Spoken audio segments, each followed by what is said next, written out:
Selon une information de Mediapart publiée ce vendredi, le parquet national financier, PNF, a fait savoir la mise en examen de Nicolas Sarkozy, après 4 jours d'interrogatoire, pour association de malfaiteurs dans l'enquête sur les soupçons de financement libyen de sa campagne présidentielle en 2007.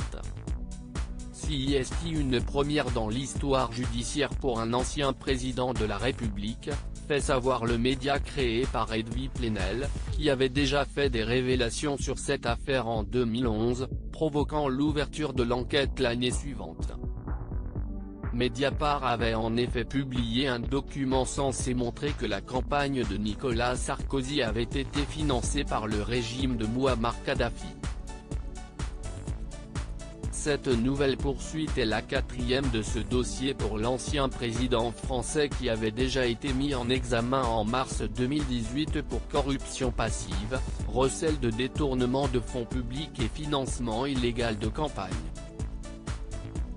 En juin 2019, lors de son précédent interrogatoire, Nicolas Sarkozy s'était déclaré totalement innocent dans cette affaire, dénonçant par la même occasion un complot et refusant de répondre aux questions des magistrats instructeurs.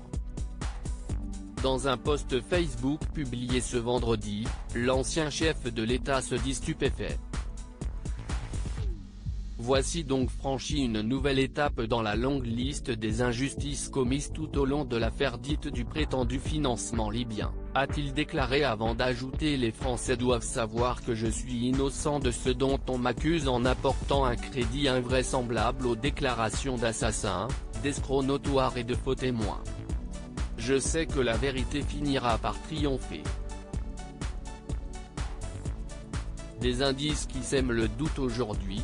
Les magistrats s'interrogent sur des versements en liquide en provenance du régime libyen réalisés via un des anciens collaborateurs de l'ex-président, Thierry Guibert, mis en examen pour association de malfaiteurs le 31 janvier, et sur leur éventuel transfert en cash vers le budget de la campagne présidentielle de Nicolas Sarkozy.